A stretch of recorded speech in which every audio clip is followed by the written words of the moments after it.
السلام علیکم ورحمۃ اللہ وبرکاتہ، الحمدللہ والصلاۃ والسلام علی رسول اللہ۔ غم کا سال، دا ایئر آف گریف، جس برس خدیجہ رضی اللہ عنہ اور ابو طالب فوت ہوئے، اس کو بعض لوگ عام الحزن یعنی غم کا سال کا نام دیتے ہیں۔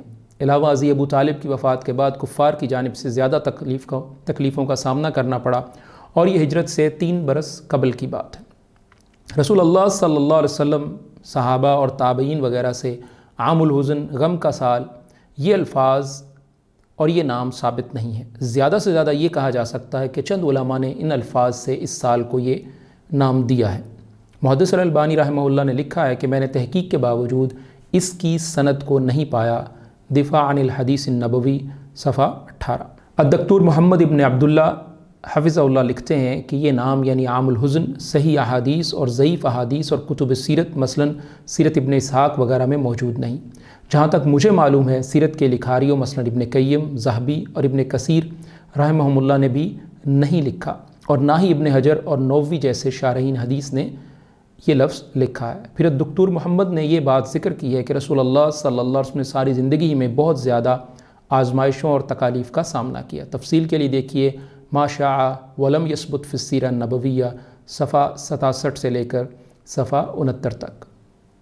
تو عام الحزن، غم کا سال، یہ نام اور الفاظ ثابت نہیں۔ لوگوں کا غم منانے اور برسی منانے کے لیے اس نام اور ان الفاظ کو دلیل بنانا درست نہیں۔ ابو طالب کی وفات۔ ابو طالب کا مرض بڑھتا گیا اور بالآخر وہ انتقال کر گئے۔ ان کی وفات شیب ابی طالب کی محصوری کے خاتمے کے 6 ماہ بعد رجب 10 نبوی میں ہوئی۔ ایک قول یہ بھی ہے کہ انہوں نے خدیجہ رضی اللہ عنہ کی وفات سے صرف 3 دن پہلے ماہ رمضان میں وفات پائی۔ صحیح بخاری میں ہے، جب ابو طالب کی وفات کا وقت قریب آیا تو رسول اللہ صلی اللہ علیہ وسلم ان کے پاس تشریف لائے۔ ان کے پاس اس وقت عبداللہ ابن ابی امیہ اور ابو جہل بھی موجود تھے۔ رسول اللہ صلی اللہ علیہ وسلم نے اپنے چچا سے کہا، آپ ایک کلمہ لا الہ الا اللہ کہہ دیں تاکہ میں اللہ تعالیٰ کے ہاں اس کلمہ کی وجہ سے آپ کے حق میں گواہی دے سکوں۔ اس پر ابو جہل اور عبداللہ ابن ابی امیہ نے کہا، ابو طالب، کیا تم اپنے باپ عبد المطلب کے دین سے پھر جاؤ گے؟ رسول اللہ صلی اللہ علیہ وسلم برابر کلمہ اسلام ان پر پیش کرتے رہے۔ ابو جہل اور ابن ابی امیہ بھی اپنی بات دہراتے رہے۔ آخری بات جو عبد المطلب نے کی وہ یہ تھی، علی ملت عبد المطلب، کہ وہ عبد المطلب کے دین پر تھے۔ انہوں نے لا الہ الا اللہ کہنے سے انکار کر دیا۔ پھر بھی رسول اللہ صلی اللہ علیہ وسلم فرمایا، میں آپ کے لیے استغفار کرتا رہوں گا یہاں تک کہ مجھے منع کر دیا جائے۔ اس پر اللہ تعالیٰ نے آیت نازل فرمائی، ما کان للنبی والذین آمنوا ان یستغفروا للمشرکین ولو کانوا اولی قربى من بعد ما تبین لهم انہم اصحاب الجحیم۔ اس نبی اور ان لوگوں کے لیے جو ایمان لائے کبھی جائز نہیں کہ وہ مشرکوں کے لیے بخشش کی دعا کریں، خواہ وہ قرابت دار ہوں، اس کے بعد کہ ان کے لیے صاف ظاہر ہو گیا کہ یقیناً وہ جہنمی ہیں۔ سورۃ توبہ آیت 113۔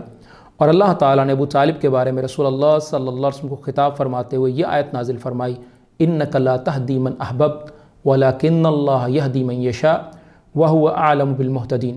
آپ جسے چاہیں ہدایت نہیں کر سکتے، بلکہ اللہ تعالیٰ ہی جسے چاہتا ہے ہدایت کرتا ہے، ہدایت والوں سے وہ خوب آگاہ ہے۔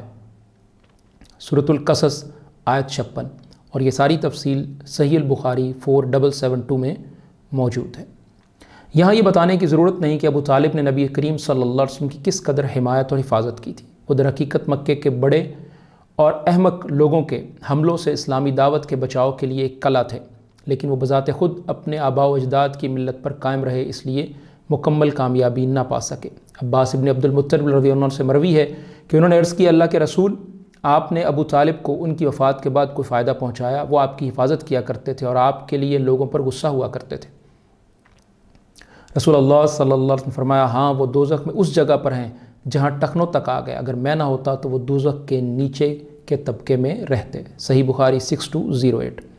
ابو سعید خدری رضی اللہ عنہ سے ایک روایت ہے کہ رسول اللہ صلی اللہ علیہ وسلم کے سامنے آپ کے چچا ابو طالب کا تذکرہ کیا گیا تو آپ نے فرمایا، امید ہے قیامت کے دن میری سفارش ان کو نفع دے گی اور انہیں کم گہری آگ میں ڈالا جائے گا جو بمشکل ان کے ٹخنوں تک پہنچتی ہوگی، اس سے بھی ان کا دماغ کھولے گا۔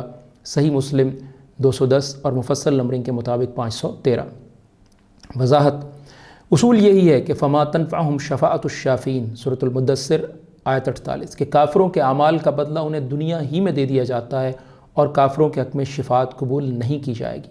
لیکن ابو طالب کے تخفیف عذاب یعنی عذاب کی کمی کے بارے میں چونکہ اس حدیث میں کچھ استثناء اور ایکسیپشن ذکر کیا گیا ہے تو یہ ایک استثنائی صورت ہے۔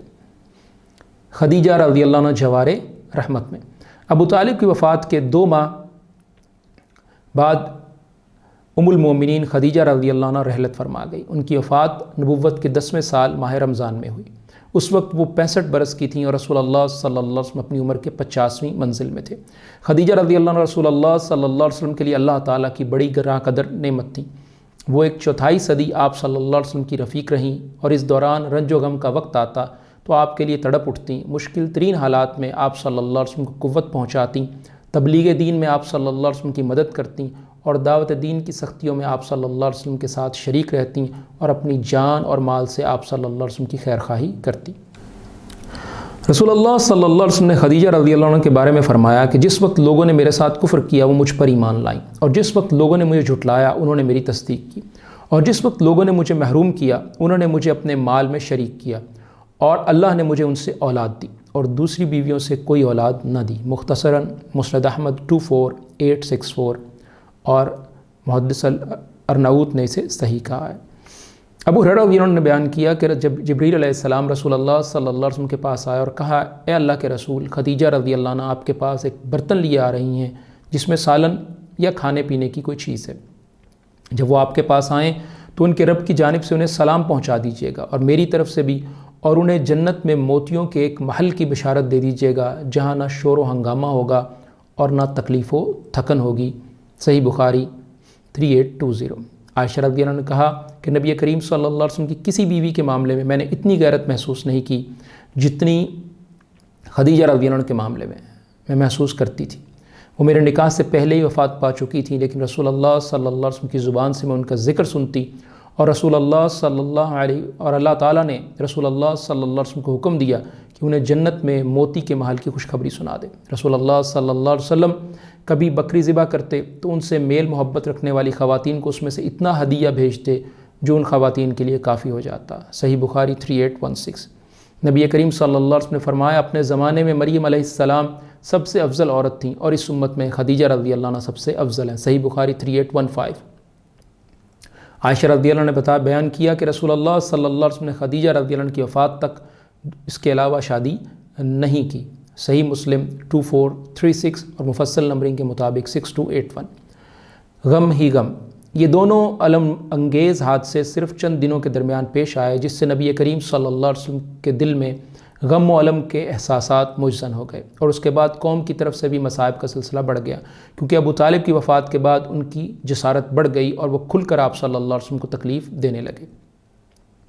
ابن اسحاق کا بیان ہے کہ جب ابو طالب انتقال کر گئے تو قریش نے رسول اللہ صلی اللہ علیہ وسلم کو ایسی تکلیف پہنچائی کہ ابو طالب کی زندگی میں کبھی اس کی آرزو نہ کر سکے، حتیٰ کہ قریش کے ایک احمق نے سامنے آ کر آپ صلی اللہ علیہ وسلم کے سر پر مٹی ڈال دی۔ آپ صلی اللہ علیہ وسلم اسی حالت میں گھر تشریف لائے، مٹی آپ کے سر پر پڑی ہوئی تھی۔ آپ کی ایک صاحبزادی نے اٹھ کر مٹی دھوئی اور وہ دھوتے ہوئے روتی جا رہی تھی۔ رسول اللہ صلی اللہ علیہ وسلم نے تسلی دیتے ہوئے فرمایا بیٹی رو نہیں، تمہارے ابا کی اللہ حفاظت کریں گے۔ اسی دوران آپ صلی اللہ علیہ وسلم یہ بھی فرماتے جا رہے تھے قریش نے میرے ساتھ کوئی ایسی بدسلوکی نہ کی جو مجھے ناگوار گزری ہو، یہاں تک کہ ابو طالب کا انتقال ہو گیا۔ سودا رضی اللہ عنہ سے شادی۔ اسی سال یعنی شوال 10 نبوت میں رسول اللہ صلی اللہ علیہ وسلم نے سودا بنت زمع رضی اللہ عنہ سے شادی کی۔ یہ ابتدائی دور میں مسلمان ہو گئی تھیں اور دوسری ہجرت حبشہ کے موقع پر ہجرت بھی کی تھی۔